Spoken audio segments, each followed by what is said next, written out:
হে everyone, নমস্কার। Welcome you all to my channel. My name is Gita. আজকের ক্লাসে আমি খুবই ইম্পর্টেন্ট একটা বিষয় সম্পর্কে আলোচনা করব, আর বিষয়টা হচ্ছে প্রেজেন্ট কন্টিনিউয়াস টেন্স। এই প্রেজেন্ট কন্টিনিউয়াস টেন্স কাকে বলে? প্রেজেন্ট কন্টিনিউয়াস টেন্স কেন ব্যবহার করা হয়? যখন আমরা কোনো ইংলিশ সেন্টেন্স তৈরি করতে যাই, তখন এই প্রেজেন্ট কন্টিনিউয়াস টেন্সের গুরুত্ব কতটুকু, এই সমস্ত প্রশ্নের উত্তর কিন্তু আমি আপনাদের আজকের এই ক্লাসে দেব। যদি আজকের এই ক্লাসটা তোমাদের ভালো লাগে তাহলে কিন্তু অবশ্যই লাইক করতে ভুলবে না, ঠিক আছে? এবার দেখো, সবচেয়ে প্রথমে আমরা জেনে নিই যে প্রেজেন্ট কন্টিনিউয়াস টেন্স এই তিনটি শব্দের অর্থ কি। প্রেজেন্ট মানে বর্তমান বা এই সময়, যেমন এই সময় আমি আপনাদের সঙ্গে কথা বলছি, এই ক্লাসটা করাচ্ছি, তো এটা হচ্ছে প্রেজেন্ট টাইম বা বর্তমান সময়। কন্টিনিউয়াস মানে এক নাগাড়ে বা চলছে, যখন কোনো একটি কাজ কোনো বাধা ছাড়া একবার থামছে একবার চলছে, একবার থামছে একবার চলছে, এইরকম না, না থেমে যখন এক নাগাড়ে কোনো একটি কাজ চলে সেটা হচ্ছে কন্টিনিউয়াস। কন্টিনিউয়াস মানে এক নাগাড়ে। আর টেন্স মানে হচ্ছে সময়। তাহলে প্রেজেন্ট কন্টিনিউয়াস টেন্স মানে বর্তমানকালে কোনো একটি কাজ এক নাগাড়ে চলছে। এবার সংজ্ঞাটাও একবার দেখে নাও, আমি এখানে সংজ্ঞা লিখে রেখেছি। বর্তমানে কোনো কাজ চলছে এরকম বোঝালে প্রেজেন্ট কন্টিনিউয়াস টেন্স হয়। আমি বলেই ফেলেছি, বর্তমানকালে কোনো একটি কাজ কন্টিনিউয়াসলি চলছে, তার মানে হচ্ছে এটা প্রেজেন্ট কন্টিনিউয়াস টেন্স।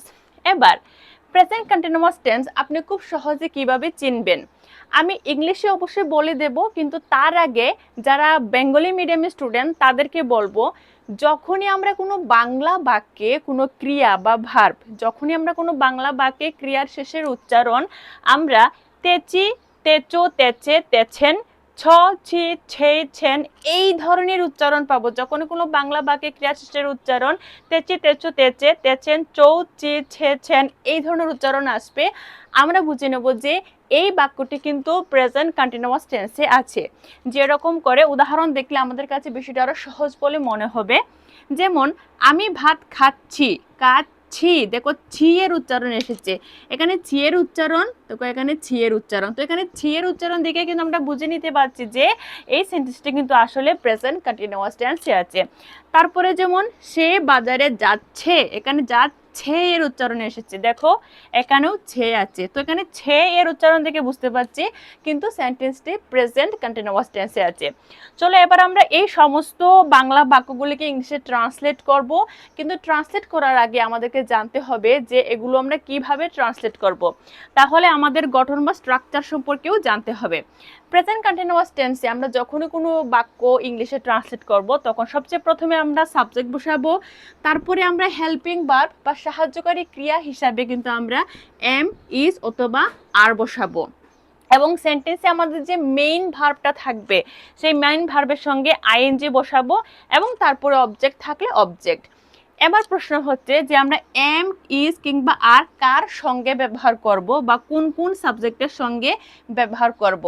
আমরা সাবজেক্ট হিসাবে কিন্তু 8 জনকে পাই, স্পেশালিস্ট সাবজেক্ট হিসাবে আমরা 8 জনকে পাই। ইনারাকে আমি এখানে লিখে দেই সাবজেক্ট। সাবজেক্ট হিসাবে আমরা পাই আইকে। যদি কখনো আমরা সাবজেক্ট হিসাবে আইকে পাই, আই মানে হচ্ছে আমি, তো আইয়ের সঙ্গে কিন্তু প্রেজেন্ট কন্টিনিউয়াস টেন্সে সবসময় এম বসে, এম হচ্ছে হেল্পিং ভার্ব, আইয়ের সঙ্গে এম বসে। যদি কখনো আমাদের সাবজেক্ট হি, সি, নেম কিংবা ইট হয়, এখানে নেম মানে হচ্ছে নাম, কোনো একটা নাম যদি বোঝায় তাহলে হি, সি, নেম, ইট হলে আমরা সবসময় এগুলির সঙ্গে ইজ বসাবো। হি, সি, নেম, ইট এগুলিকে, এই সাবজেক্টগুলোকে বলা হয় ইংরেজি গ্রামারের ভাষায় থার্ড পারসন সিঙ্গুলার নাম্বার, ঠিক আছে? এবং যদি আমাদের সাবজেক্ট কখনো ইউ, উই কিংবা দে হয় তাহলে কিন্তু এই সাবজেক্টের সঙ্গে আমরা আর বসাবো, ঠিক আছে? তাহলে এবার দেখো, আমি ভাত খাচ্ছি, আমি এর ইংলিশ কি? আই। আইয়ের সঙ্গে আমরা কি বসাবো হেল্পিং ভার্ব হিসাবে? আইয়ের সঙ্গে আমরা এম বসাবো, আই এম। খাওয়া ইংলিশ কি? খাওয়া ইংলিশ হচ্ছে ইট, আমরা বলেছি মেইন ভার্বের সঙ্গে আইএনজি যোগ করব, তাহলে মেইন ভার্ব হচ্ছে এখানে ইট, যার সঙ্গে আইএনজি বসিয়ে দিলাম। আই এম ইটিং, কি খাচ্ছি? ভাত খাচ্ছি, তাহলে ভাত এর ইংলিশ হচ্ছে রাইস। এবার দেখো, আমি ভাত খাচ্ছি ইংলিশটা কি হলো? I am eating rice. এবার দেখো, আমি স্কুলে যাচ্ছি, এখানে আমি এর ইংলিশ কি হবে? আই। আর আই এর সঙ্গে কি ব্যবহার করব বলেছি? আই এর সঙ্গে আমরা এম ব্যবহার করব, আই এম। এবার ধরো এই স্কুলে যাচ্ছি, যাওয়া এর ইংলিশ কি? যাওয়া এর ইংলিশ হচ্ছে গো, তার সঙ্গে আইএনজি বসিয়ে দেবো, কারণ গো হচ্ছে আমাদের এখানে মেইন ভার্ব, যার সঙ্গে আমাদেরকে আইএনজি যোগ করতে হবে। তাহলে আই এম গোয়িং টু, কোথায় যাচ্ছি? স্কুলে যাচ্ছি। হ্যাঁ, I am going to school, sorry school. I am going to school মানে আমি স্কুলে যাচ্ছি। তারপরে সেন্টেন্সটি দেখে নাও, সে বাজারে যাচ্ছে। সে ইংলিশ কি? হি। আর আমরা কি বলেছি, যখনই আমাদের সাবজেক্ট হি হবে, হি হচ্ছে কি? Third person singular number. তো সাবজেক্ট হি হলে তার সঙ্গে কি বসবে? প্রেজেন্ট টেন্সে, প্রেজেন্ট কন্টিনিউয়াস টেন্সে সাবজেক্ট হি হলে তার সঙ্গে হেল্পিং ভার্ব হিসাবে ইজ বসবে। তাহলে কি হবে? হি ইজ কোথায় যাচ্ছে? বাজারে যাচ্ছে। গোয়িং টু মার্কেট, সে কোথায় যাচ্ছে? বাজারে যাচ্ছে। He is going to market. তারপরে দেখো, তোমরা বই পড়ছো। তোমরা এর ইংলিশ কি বলো তো?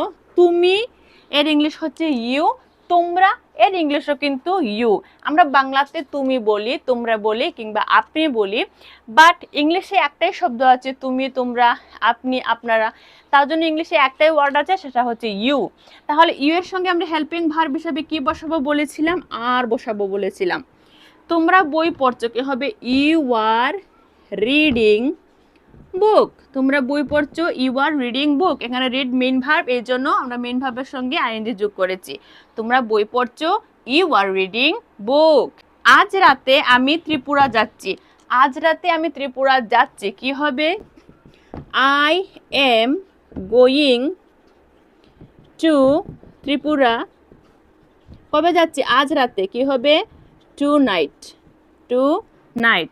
তাহলে আজ রাতে আমি ত্রিপুরা যাচ্ছি এর ইংলিশটা হয়ে গেল I am going to Tripura tonight. দেখলে প্রেজেন্ট কন্টিনিউয়াস টেন্সে কোনো একটা সেন্টেন্স তৈরি করা কিন্তু খুবই সহজ, শুধু সাবজেক্টের পরে এমিজার বসাতে হবে। আমরা কখন কখন এমিজার বসাবো কোন সাবজেক্টের সাথে এখানে চার্ট লিখে দিয়েছি, ব্যাস। আর মেইন ভার্বের সঙ্গে আইএনজি বসিয়ে দিলে সেটা কিন্তু প্রেজেন্ট কন্টিনিউয়াস টেন্স হয়ে যাচ্ছে। ঠিক আছে, তো যদি আজকের ভিডিওটি ভালো লাগে অবশ্যই একটা লাইক করবে। চ্যানেলে প্রথমবার হয়ে থাকলে এখনই চ্যানেলটাকে সাবস্ক্রাইব করে নাও to get more information from my channel. Thank you very much.